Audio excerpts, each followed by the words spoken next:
Are you having one of those days where nothing is going right in your homeschool?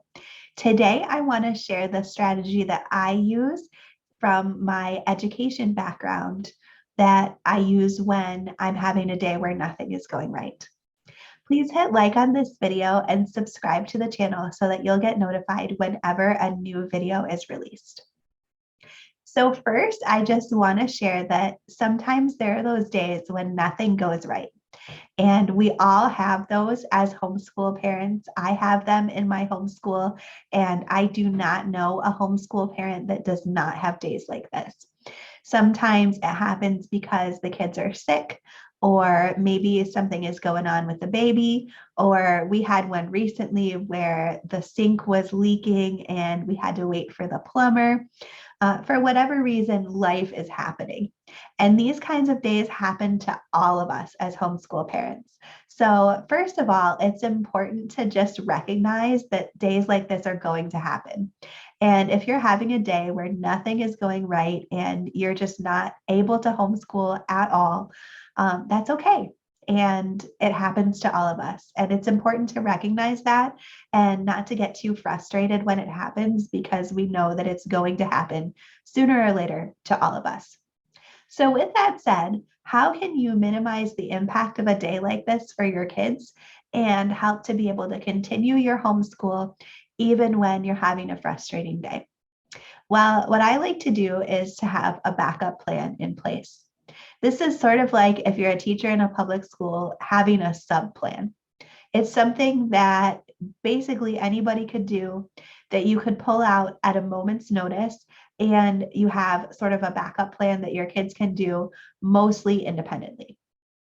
So the keys to making a really good backup plan are, number one, that it's something that doesn't require a lot of planning and prep.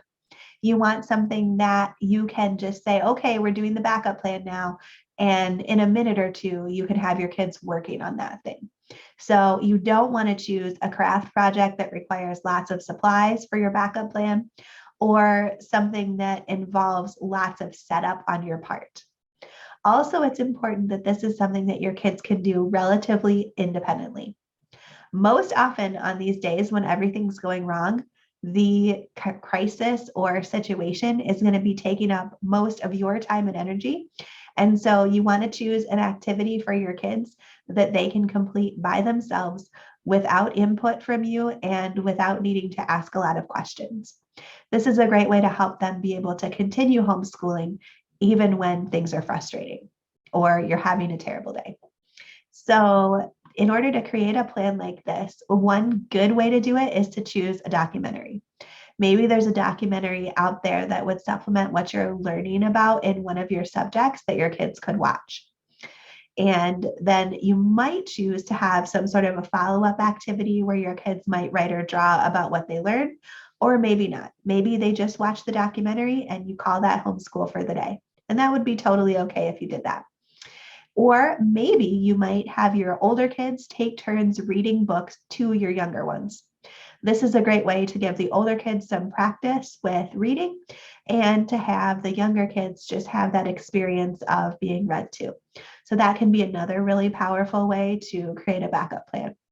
Or maybe you might send everybody outside to do a scavenger hunt in the backyard.